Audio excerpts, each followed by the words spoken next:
Morning. Go ahead and open up to 1 Samuel chapter 16. 1 Samuel 16.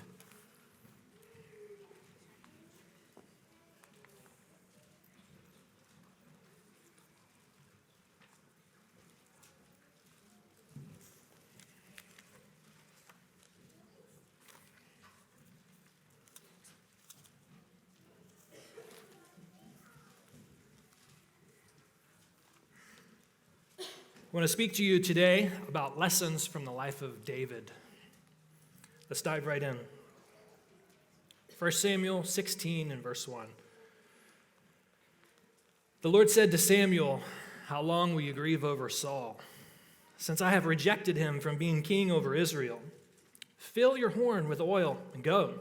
I'll send you to Jesse, the Bethlehemite, for I have provided for myself a king among his sons." And Samuel said, "How can I go? If Saul hears it, he'll kill me." The Lord said, "Take a heifer with you and say, 'I've come to sacrifice to the Lord.' And invite Jesse to the sacrifice, and I'll show you what you shall do. And you shall anoint for me him whom I declare to you." Verse 4. Samuel did what the Lord commanded and came to Bethlehem. The elders of the city came to meet him trembling and said, "Do you come peaceably?" And he said, "Peaceably. I've come to sacrifice to the Lord. Consecrate yourselves and come with me to the sacrifice." And he consecrated Jesse and his sons and invited them to the sacrifice. Verse 6. When they came, he looked on Eliab and thought, "Surely the Lord's anointed is before him." But the Lord said to Samuel, "Do not look on his appearance or on the height of his stature, because I've rejected him. For the Lord sees not as a man sees. Man looks on the outward appearance, but the Lord looks on the heart." Verse 8. Then Jesse called Abinadab and made him pass before Samuel, and he said, "Neither has the Lord chosen this one." Then Jesse made Shammah pass by, and he said, "Neither has the Lord chosen this one." And Jesse made 7 of his sons pass before Samuel, and Samuel said to Jesse, "The Lord has not chosen any of these." Then Samuel said to Jesse, "Are all your sons here?" And he said, "There remains yet the youngest, but behold, he's keeping the sheep." And Samuel said to Jesse, "Send and get him, for we will not sit down till he comes here." And he sent and brought him in, and he was ruddy, which means red. He was ruddy, and he had beautiful eyes, and was handsome. And the Lord said, "Arise, anoint him, for this is he." Verse 13, and Samuel took the horn of oil and anointed him in the midst of his brothers, and the Spirit of the Lord rushed upon David from that day forward. And Samuel rose up and went to Ramah. So here we have a new king is chosen. You know, one of my big goals, one of my huge desires in going to Bible college was, can somebody please teach me what this whole book is about? I kind of can, the New Testament, I'm starting to understand as a new believer. Well, I've been a believer since 13 years old, right? So heard a lot of sermons on the New Testament. I'm starting to jive with the New Testament, and I see it. But the Old Testament, I got nothing. I don't know what he's trying to say. I see stories, I see poems and songs, in the Psalms. I see what everybody tells me is a lot of good stuff, but with my own eyes, I haven't experienced it. I can't see it. They just seem like words on a page. Interesting, sometimes. Sometimes, to be honest, not so much. What's it about? I keep hearing, I would hear from really godly men, the Bible is one book. The Bible is one story. There's one thread, if you have eyes to see, throughout the whole book. I'm like, well, what is it? Tell it to me. Help me see it. So I went to Bible college and learned some tools. But these hands aren't so good with tools. This brain forgets pretty easy. So somewhere along the way, Pastor Keith gave me a book. And it breathed new life. It was a book called Show Them Jesus. Wasn't written by a professor. Wasn't even written by a pastor. Just a guy digging in God's word and teaching children in Sunday school for 20 years. And he said, here's how you do it. Here's how you look at old stories from the Old Testament and you show them Jesus. Because this book, I've come to believe, no, they're not really kidding. It really does have Jesus on every single page. The prophets didn't just tell about him, the prophets are about him. Moses didn't just write the law to point to Jesus. That's significant, but Moses is about Jesus. Well, what's this story have to do with Jesus? This, after all, appears to be about David. Appears to be about a lot of sons who didn't fit the bill according to God's standard, and one son who did. So in the book, Show Them Jesus, the pastor, or the author, Jack, he said, it's just two simple questions. If you're looking at Old Testament narrative, the first question is, what is God doing for his people? So you look at the story, you say, well, what's God doing for his people? You might say it like this: you can do this yourself. I'm an idiot and I can do this, so you can do it. What's God doing for his people? God's choosing a new king for his people. And he goes out of his way to say, I'm not going to look at the outward appearance. I'm not going to look at the height. I'm going to look at the heart. So that's what God's doing for his people. Now the second question, and this is the gold, this is it. How does he do that same thing for us, except even better in Jesus? Well, he was choosing a new king for his people, right? He's not looking at the outward appearance, but the heart. How does he do that same thing for us, except better in Jesus? Picture it. When God lines up all the sons of man, not just the sons of David, not even just the sons of Adam, Noah, all the sons of all time. He says, I want a king. Maybe we picture it like this. If we go tall to short, we might have somebody like Dwayne "The Rock" Johnson down here on this end, and we might have Danny DeVito down here. And you and I were somewhere in the middle, probably closer to Danny DeVito than The Rock. And he lines everybody up, and he's going down the line. He said, it would not be good to make you king. I see your heart. I see your heart. I see sin. I see wickedness. What you would do as king, not good. Not good. And you know, much of the Old Testament kind of stresses that. Here are all these kings, and what do when they finally have power? They don't worship God. They worship me. Not me, Eric. They worship themselves. You know what I'm saying? What do husbands do when they have power? They expect everybody else to serve them. What do wives do when they have power? They expect people, they turn, they get people to serve them. People with power is not good because of sin. So he goes down, he says, I see your heart. You're not going to do as king until there's another son, an unexpected one. He says, yeah, there's no wickedness in you. There's no deceit. You're the Holy One, the righteous one. There's no taint of sin whatsoever in you. In you I am well pleased.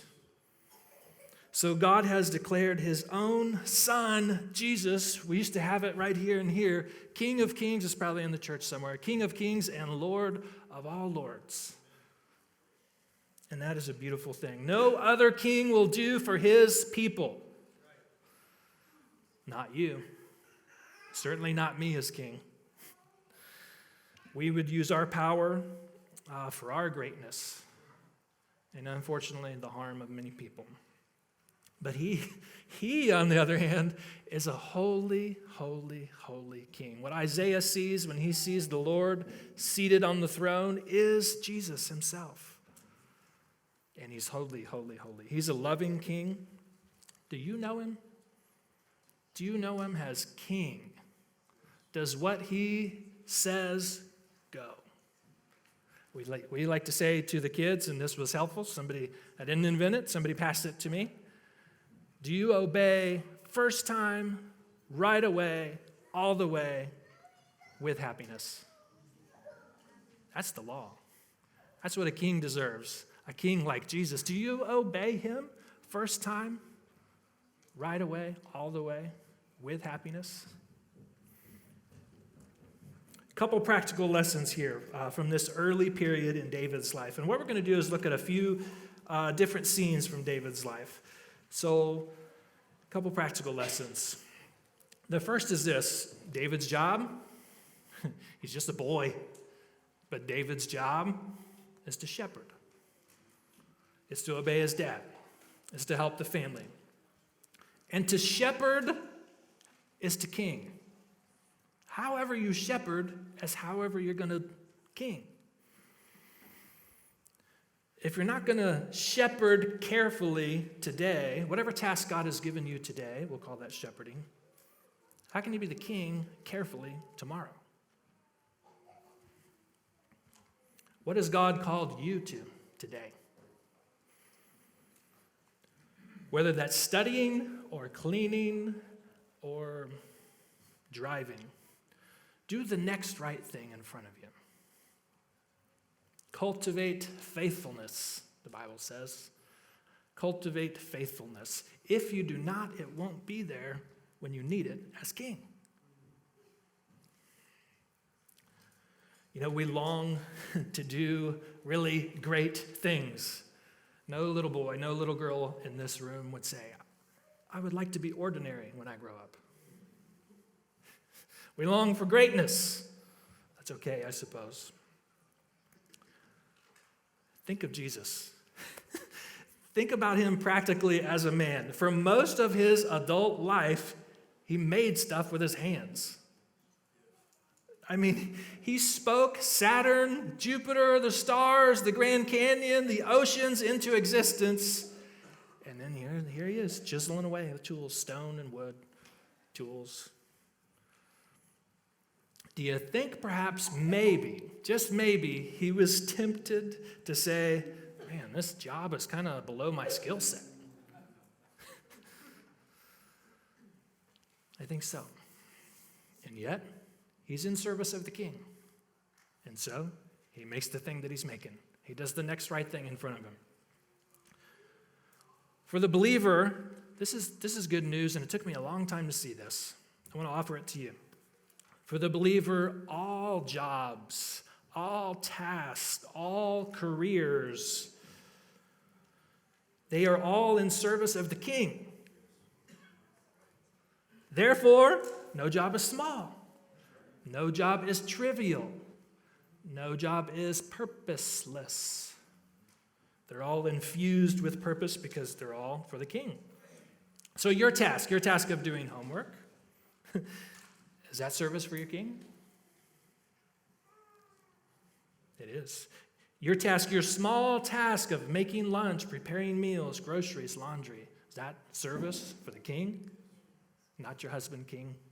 He's not the king. For the king of all kings. Yes, it is. Let's look at the next chapter in David's life.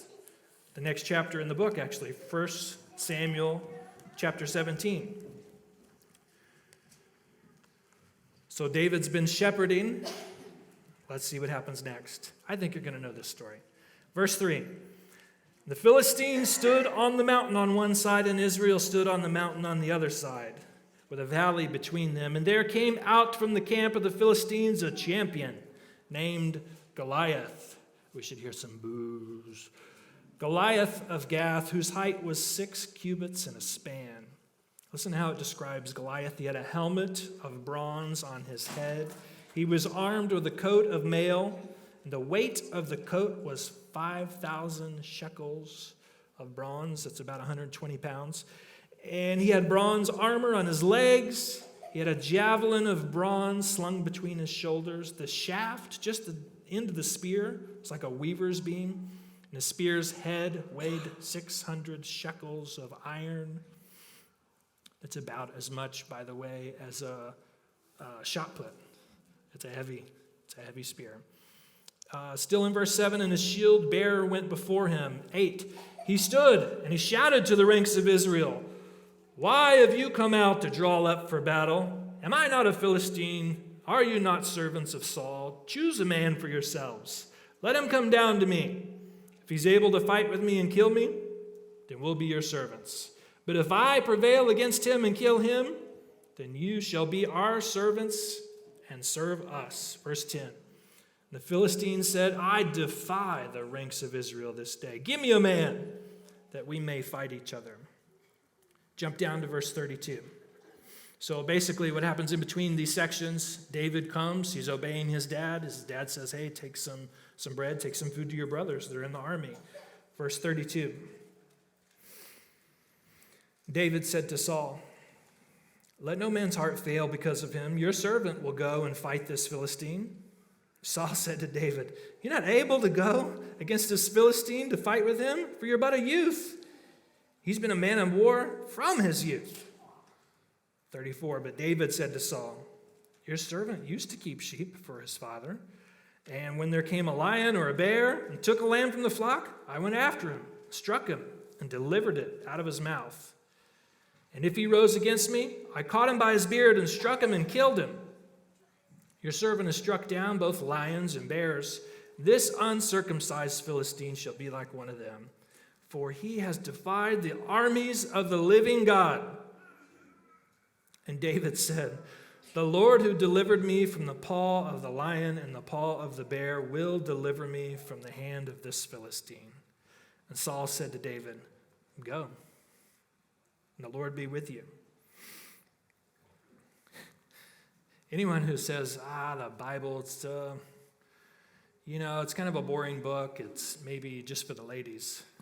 Have you read it? Come on.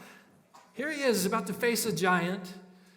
The whole army is trembling, but David says, "I'm not going to let anybody talk about my God that way. He's delivered me from lions and bears before. He'll deliver me from this Philistine." Verse 38 picks it up. Then Saul clothed David with his armor, put a helmet of bronze on his head, and clothed him with a coat of mail.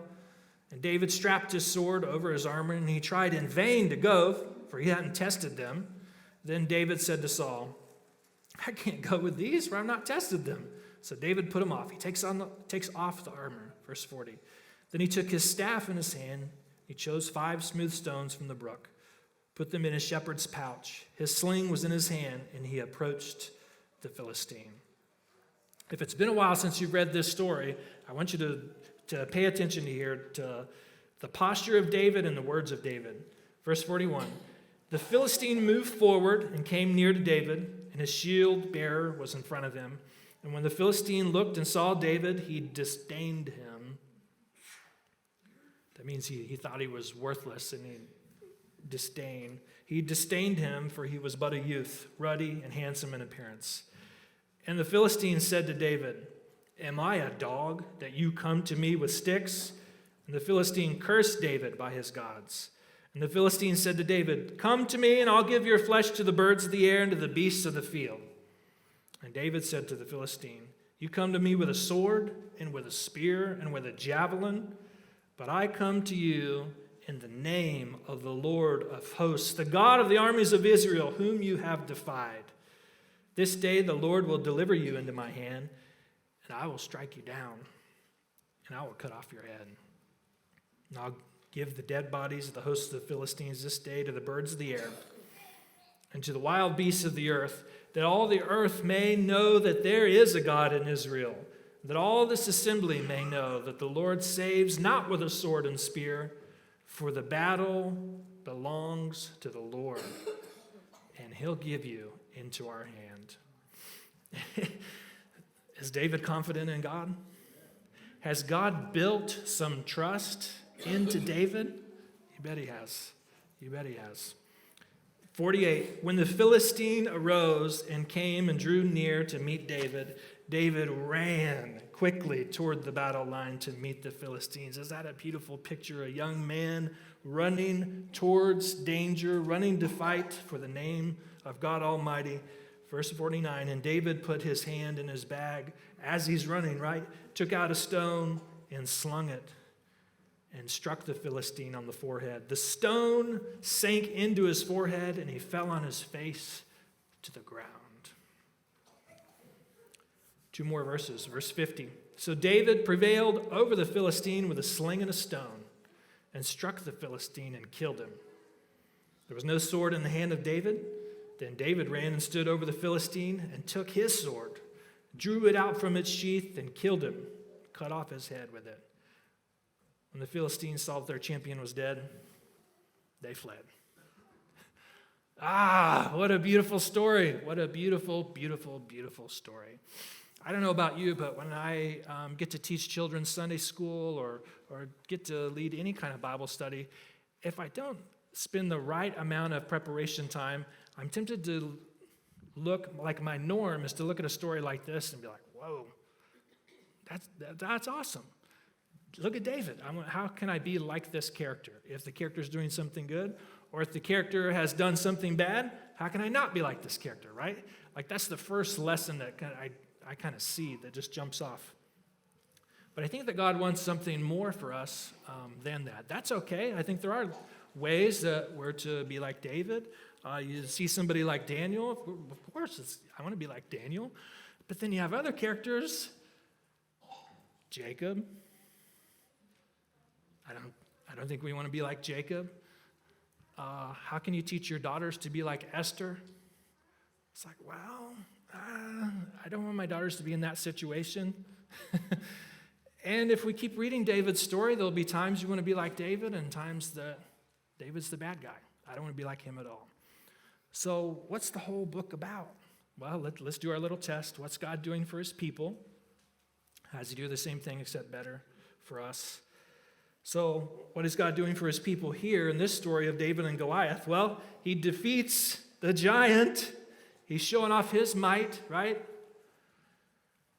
And then he uses the enemy's very weapon against him. It's crystal clear. It's not a boy. It's not a sling. It's not a rock. It's God Almighty that defeats this giant. And it's a beautiful thing. So how does God do that same thing for us, except even better in King Jesus? Well, God defeats the giant of all giants. He does so in the life and the death and the resurrection of Jesus. God uses the enemy's weapon against him for our good. This is an amazing thing. The Bible says in Isaiah 54:17 that no weapon that was formed against you is going to prosper. Death and temptation, those are two very serious weapons, and they were forged specifically to defeat you. Think of it. The whole time that Satan is forging that weapon, he's planning and he's beating that sword into shape. He's thinking, this is going to cut that believer into pieces. This temptation, it's so sharp and it's so heavy. I'm going to mow them down with it. That's what he's thinking as he's making this weapon. Look at them. No armor. And Satan grabs the weapon of temptation and just a huge tomahawk chop to split you right down the middle. And what should appear but a shield of faith? Just as you wince and turn away, or maybe you didn't even expect the temptation, behold, a shield of faith stops the weapon in its tracks. It's the champion, the deliverer, the king. It's Jesus holding that shield over you and keeping you from being struck down by that temptation. And he says, let's hold this together. And so you do. And sometimes it looks like all him holding that shield, and sometimes it looks like maybe you did something, but you're holding it together. But you hide behind that trust that he is enough, a trust that he loves you like crazy, a trust that he is in control, a trust that he fought for you and he is fighting for you. What's really, really astounding to me is that with every blow of every temptation, your trust is getting not weaker, but stronger. that weapon formed against you, he's flipped it on its head and now it's being used for your good. That's amazing. That is amazing. It was meant to harm you, but in God's sovereign and mighty hands, he's using it to help you. The dross and the dirt, 1 Peter, and the filth of self-reliance and self-praise, it's being removed. And the beautiful silver of trust in Jesus and him alone. The trust in your champion, that's what will remain. Pastor Erwin Lutzer says that concerning trials and tests, the Bible is specific and it says God doesn't tempt anybody. But right there in that same passage, it says God does test. And it's kind of a difficult thing to get your mind around. He says, if you hated Ford cars, you say, let's do a test. I'm going to show you right now. This thing stinks. But if you loved Ford cars, you say, let's do a test up against Chevy right now. I'm going to show you how great this thing is. You might even do the same test. So it is with us. Same test, two different motivations.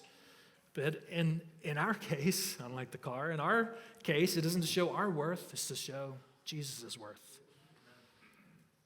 And he's good at it. He's good at it. Only God knows tomorrow's battles. Let him prepare you and train you with today's tasks. You're definitely not up for tomorrow. No man knows what tomorrow will bring. The Bible says, let it be concerned with itself. You have enough trouble today. So in all the troubles that you have today, it's time to say, God, I can't do this. I can't do tomorrow, certainly. Will you help me? Will you help me? Will you help me? Let me hide behind your shield. Let me hide behind your shield. You don't know when the afternoon of caring for sheep might bring a battle with a lion or a bear, but God does.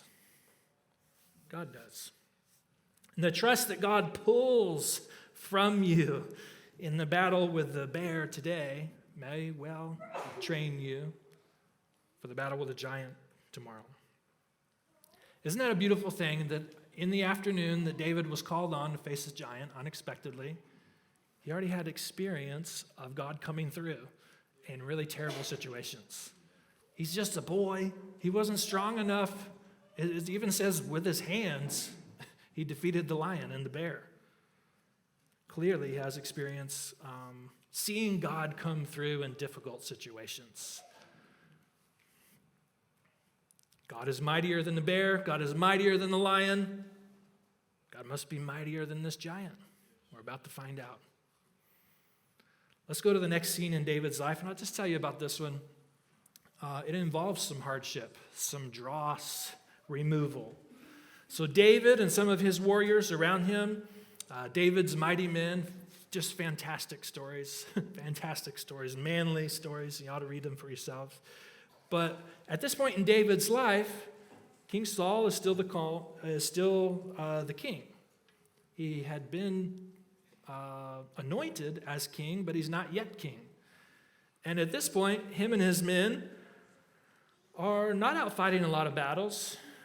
They're on the run. They're hiding in caves. What's David running from? He's running for his life. He's running from his father-in-law. King Saul wants to kill him. So even though David had done no wrong, Saul is a troubled man. And he's seen enemies that really aren't there. He's imagining David wants the throne. So he's trying to kill David. And David's job in the palace is to soothe the king with music. He's a musician. And it doesn't work long term. One time, Saul just snaps and throws a spear right at David when he's playing. David narrowly misses. So David's on the run. David and his men, they come upon Saul in the middle of the night. So here's Saul vulnerable. And this happens not just once, but twice. Think of it. The man who wants to kill you, who's at war with you, is vulnerable. All his guards are fallen asleep too. No one's protecting him. It seems, it feels, and even the men around David say, God's given him into your hands. Why not take what's yours? You and I think, would look at the circumstances and probably say, God has provided. But David doesn't interact with the sovereignty of God in that way. It's really interesting. I can almost hear his thoughts. Yes, I believe God will keep his word and I'll be king. He's anointed me. He's promised that. Yes, Saul is deranged and wants to kill me. Yes, here is Saul vulnerable before me. No, I dare not touch God's anointed. If God wants him dead, he will do it without me. So there's a lesson here. We do not need to look at circumstances. In fact, there's much danger there. If you look at circumstances and then start to wonder, based on these circumstances, what does God want me to do?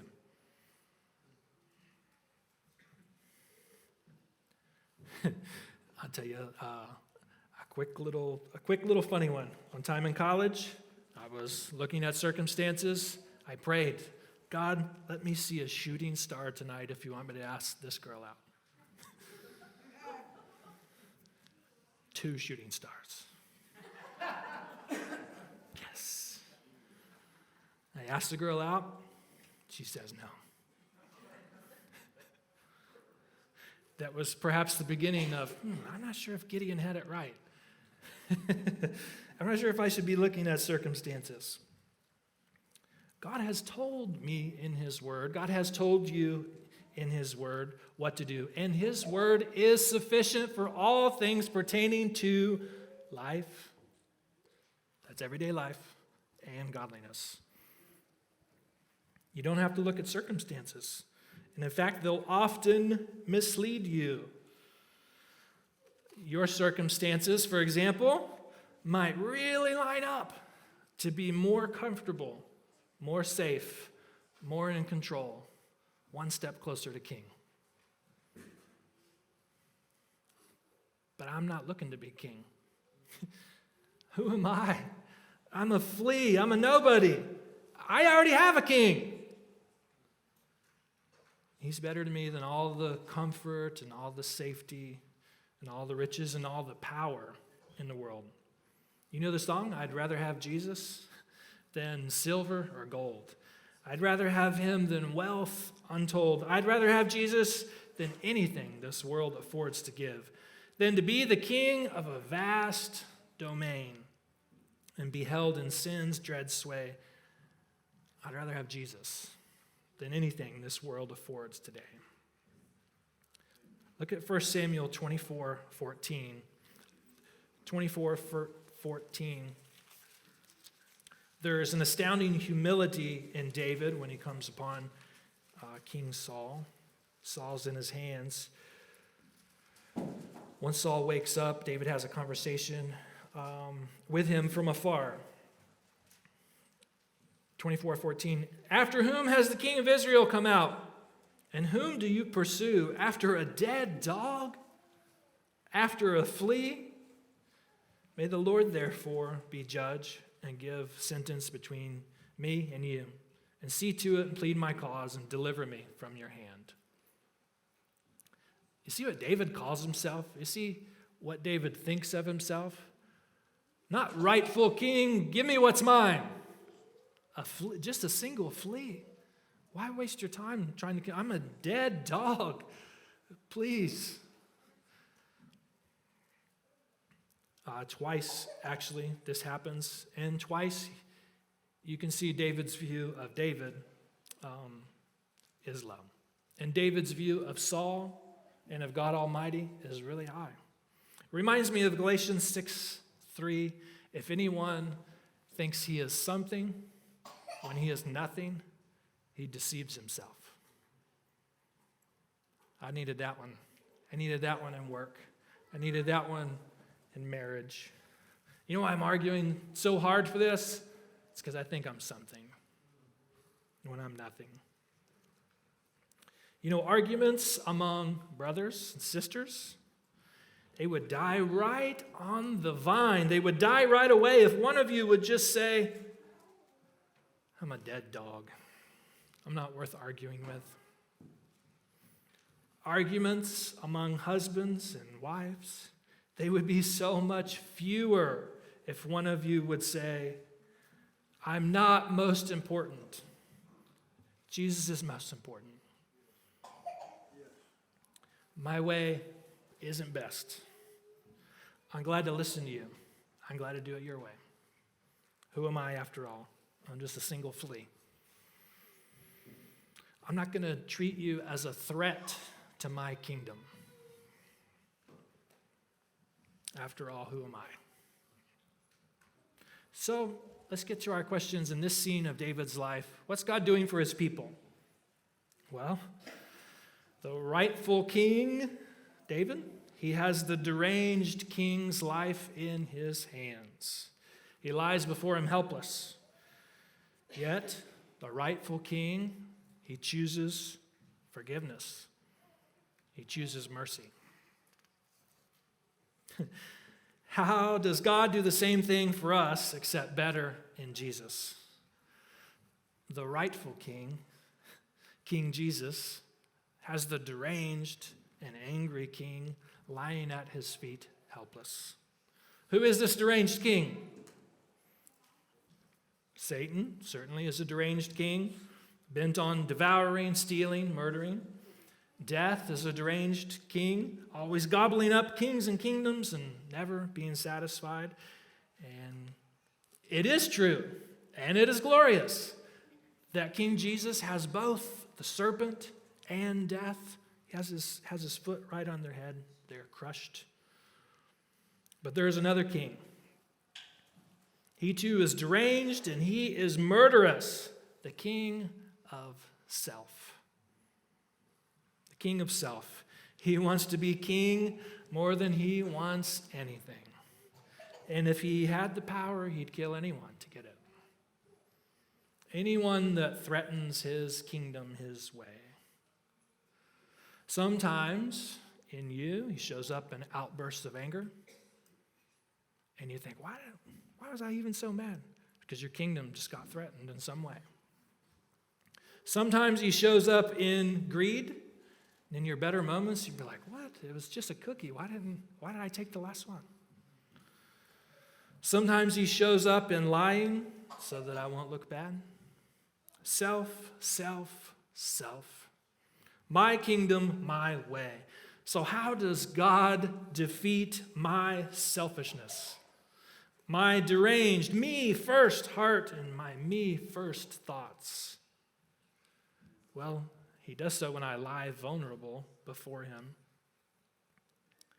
And he does so in really the strangest of ways. Think about it. Instead of taking my life, he gives his own. Instead of a spear through my chest, that's what one of David's men said. There's a spear right there. Just one quick.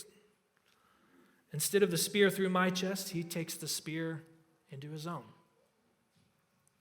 The rightful king, instead of choosing to kill me, chooses forgiveness.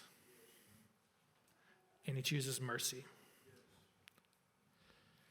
Isn't it astounding that you and I, we have a hard time forgiving somebody just for something they've said? Maybe it's a harsh thing, but they said it against me. It's okay if they say those words to somebody else, but it's me we're talking about here. Jesus, on the other hand, on the cross, said, Father, forgive them. They don't know what they're doing. Many times in our anger, we have that right on its head, and we say, I know exactly what they were doing. No, you don't. You can see outward appearance, height, and stature, but the Lord looks at the heart, and only he looks at the heart. Let's go to one more scene in David's life. Look at 2 Samuel chapter 11. Over to 2 Samuel 2 Samuel chapter 11.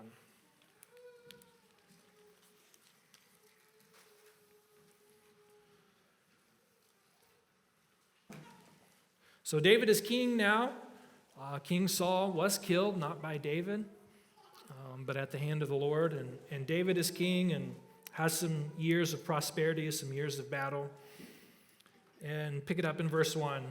2 Samuel chapter 11. In the spring of the year, the time when kings go out to battle, David sent Joab and his servants with him and all Israel, and they ravaged the Ammonites and besieged Rabbah. But David remained at Jerusalem.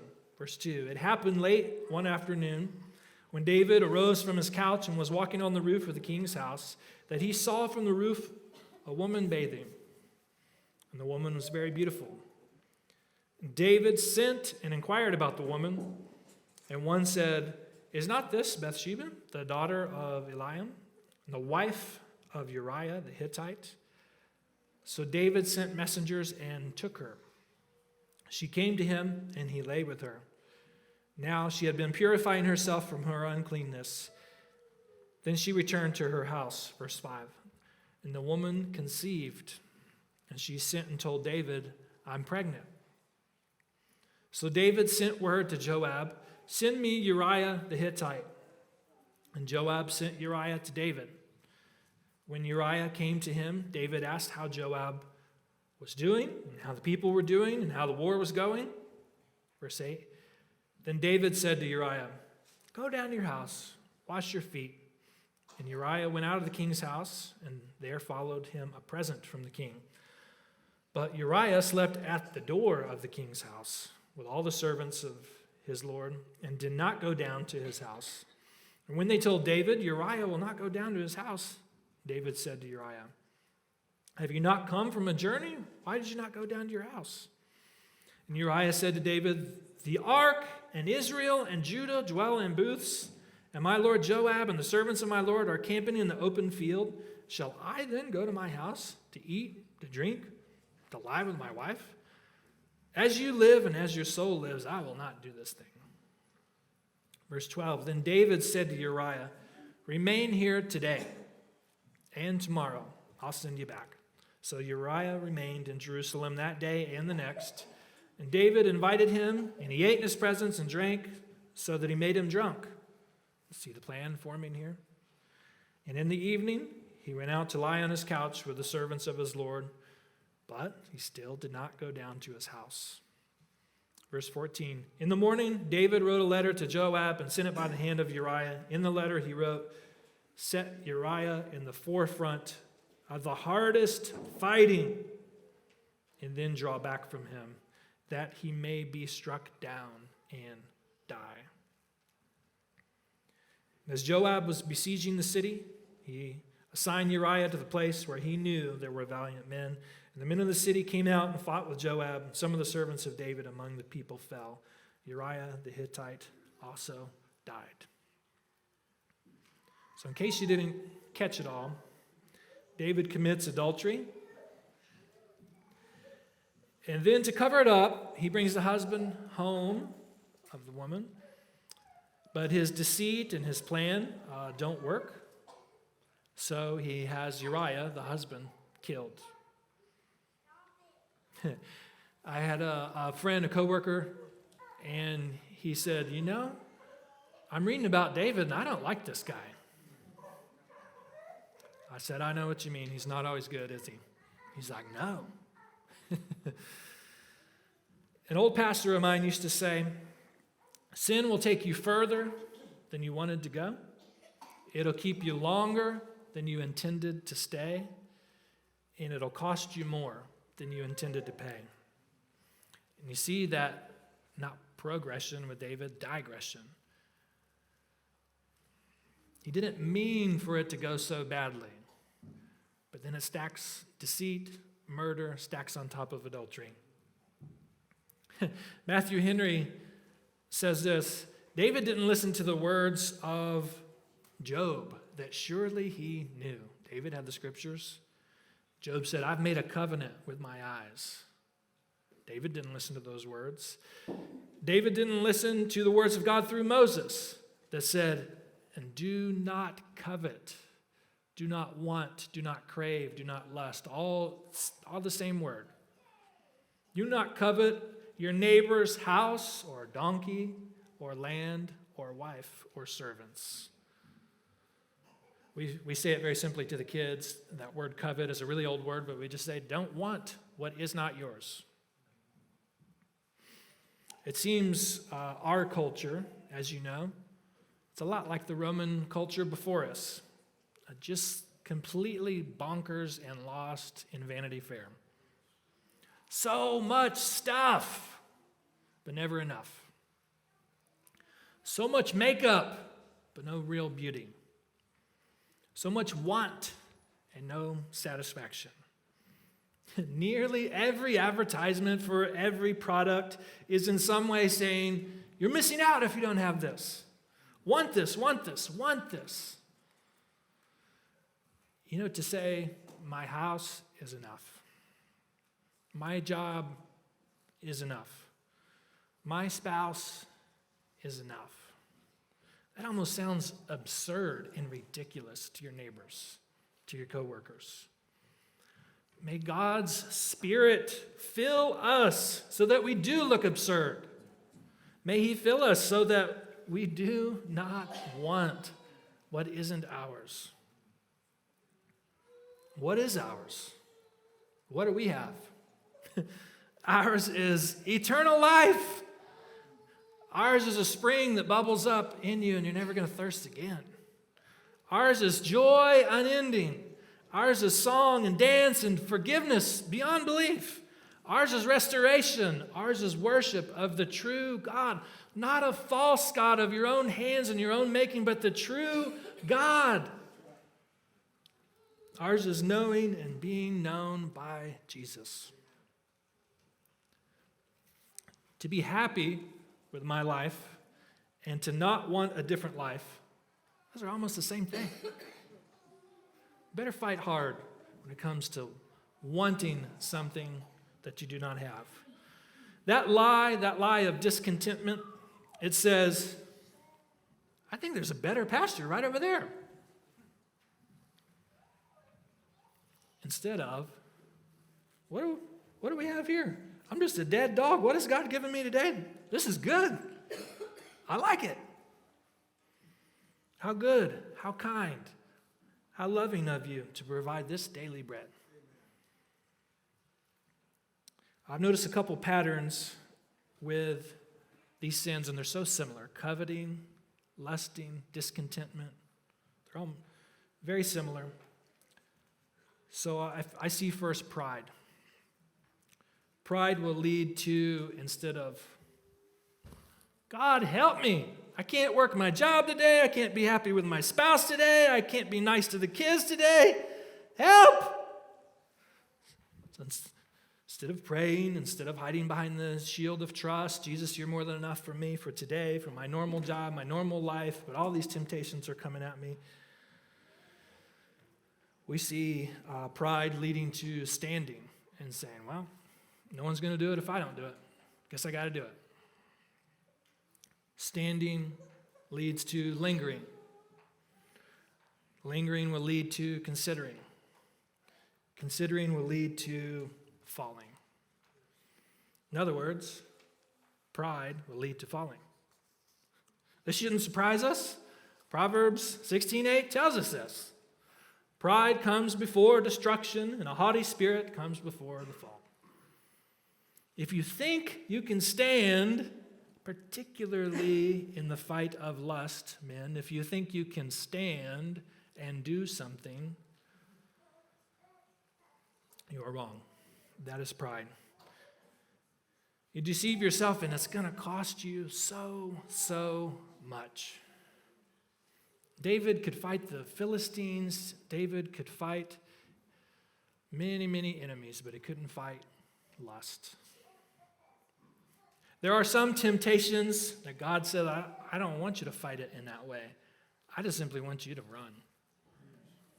It's the only path of escape. And the Bible tells us that crystal clear. We see it in the example of Joseph. The only way Joseph was able to deal with the temptation in Potiphar's wife is that what is this? I got to get out of here. How can I do this to God? He has God foremost in his mind. If he stands, if he lingers, then he falls. But it tells us crystal clear with a command from Timothy 2:22, 2 Timothy 2:22, easy one to find, a lot of twos. Flee youthful lusts, not fight. It's different. Not stand. There's places where God says to stand. Stand firm. Not this one. Run. So you're not looking for character. You're not looking for any of that nonsense. You don't have what it takes. Get out of there. I don't care if that means burning the phone or no TV access. None of that matters. Better to cut off whatever it takes to cut off than to have your whole body and soul, Jesus said, cast into hell. Because that's what Satan is after. You say, well, I would never. No, you would. Given the power, given the opportunity, and that right there is a problem. That pride will be the end of you. Show me the man who says, I can handle it. I'll show you a man who's fooled by sin. James 1:15 tells us, then when lust has conceived, it gives birth to sin. When sin is accomplished, it brings forth death. Pride and lust and death all have this in common. They're never satisfied. So, flee. Flee. What do you do when you have failed? Do you blame others and excuse sin and keep the door open for future lust, for future murder? All that's just nonsense and pride. And we need to repent of the wanting, not just the doing.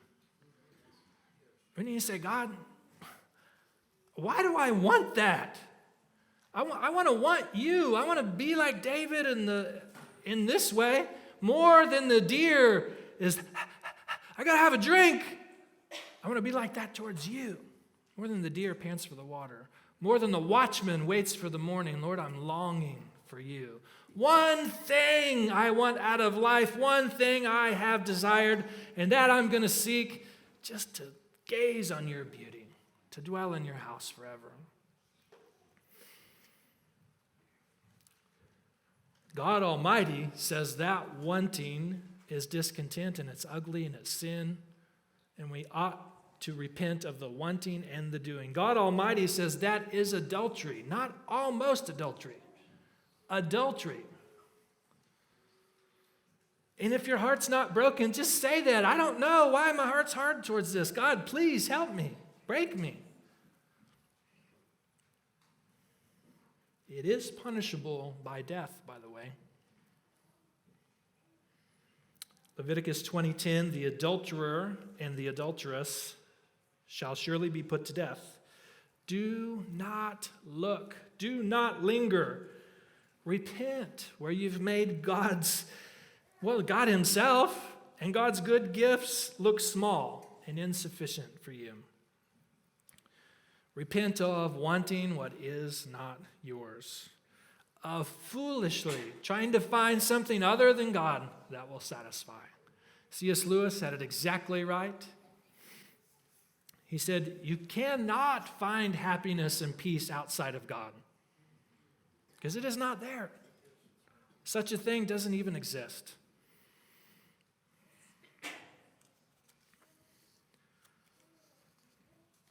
So, what's God doing for his people in this awful story of David and Bathsheba and Uriah?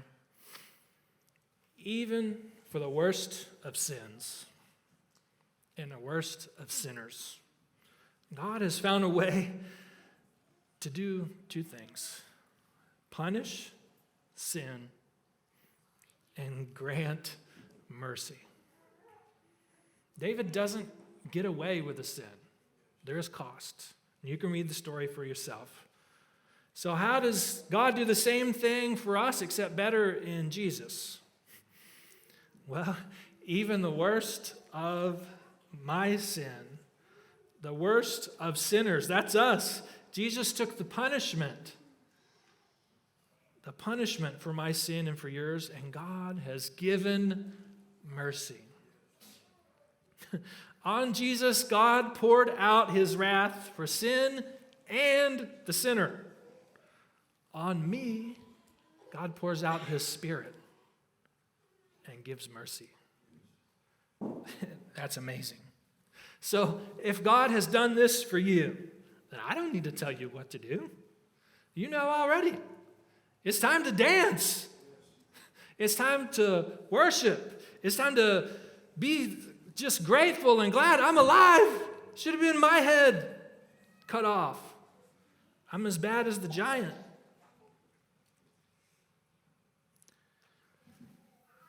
As a sinner, the Bible teaches us, and you see this in some of the stories in David's life, we are not even worthy to look in God's direction because he is holy, holy, holy, and we are not. But now you can run to him because of his death and his perfect atonement for you. You can run to him, you can hug him, you can worship him. You can join with the man in Luke 18. You can say, "Have mercy on me, O God, according to your steadfast love, according to the mercies shown to David." If God was merciful with a murderer, an adulterer, and a liar like David, could he be merciful to me? And it isn't a matter of weighing your sin and is my way less than his. Don't do that. Don't do that. You're a sinner, just like David. And if God were to make you king, you'd do bad sins just like David because you'd have the power to. You can join people all over this room and all over the world and say right along with Mephibosheth and right along with the blind man in Luke 18, "Have mercy on me, son of David. I'm a dead dog. What am I to you? Have mercy on me. Have mercy on me. Have mercy on me." I wish I had time to tell you more about God's mercy in David's life. We could look at Jonathan. We could look at Nathan. We could look at Uzzah. We could look at Mephibosheth. We could look at David's mighty men. We could look at David fighting, at David dancing, and David weeping that his own son wants to kill him. I think if David himself were here, he'd say, "Who am I? I'm just a flea. I'm just a dead dog. Look at King Jesus. Look at his greatness. Look at his mercy. He defeated every giant." And I think he would say Psalm 103, what he did say. You want to see it with me? Psalm 103. Psalm 103, "Bless the Lord, O my soul, and all that is within me. Bless his holy name. Bless the Lord, O my soul, and forget not all his benefits, who forgives all your iniquity, who heals all your diseases, who redeems your life from the pit, who crowns you with steadfast love and mercy, who satisfies you with good, so that your youth is renewed like the eagles." And David went on to write a great many songs that I dare say have more significance than even the hurl of the sling that day, than even the chopping of the sword. I invite you to join David in worship. I pray for you. Father, there may well be here some young ones and some old ones that just feel really far off from you. that feel like none of this mercy shown to David has anything to do with them. I ask that you would awaken sleeping hearts, unblind eyes, give life to the dead. Give satisfaction even to people that think they are better off without you. Just invade and be king even so, for their good and for your praise. And there are many, many, many of us who said a long time ago, yeah, he's my king. He's my king. Everything he says goes, but we failed every day from then until now to live up to that promise. We thank you. Thank you, thank you, thank you. That following Jesus doesn't depend on how well I follow Jesus. Thank you that you're a better Savior than we are sinners. Thank you for your steadfast love. We are not steadfast in any way, but you are steadfast and faithful. Thank you for loving us. In your great name.